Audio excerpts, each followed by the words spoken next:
ceux de l'amour sont parfois liés au hasard.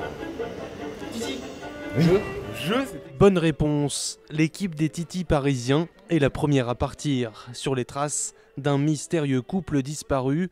Leur dernier trajet, on le connaît, les passages couverts de Paris, mais depuis plus rien, aux participants de reconstruire le puzzle.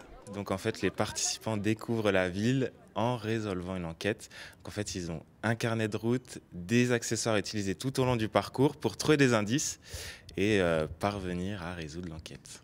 Nos titis parisiens, eux, ont déjà fait un bout de chemin, mais à chaque énigme, c'est la panique. Il faut observer, réfléchir, prendre le temps de trouver les indices. En fait, on se sert des colonnes de l'église pour savoir qu'il y a un message codé apparemment qu'il faut qu'on décrypte d'après les indices. Des indices cachés là où on s'y attend le moins.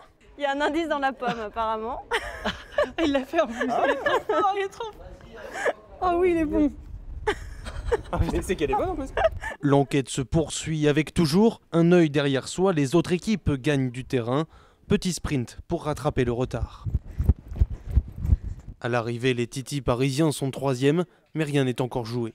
Plus on a de réponses bonnes, et plus on a de points, et plus on a de chances de gagner. Même si on n'est pas arrivé premier, on peut encore gagner. Finalement, notre équipe monte sur la troisième marche du podium. Pas déçus, les titis ont apprécié le parcours. C'est lié l'utile à l'agréable, donc un passage culturel tout en étant ludique, donc c'est vrai que c'est vachement sympa. Et ces Sherlock Holmes en herbe ne comptent pas en rester là. Au total, 7 parcours différents sont proposés dans tout Paris.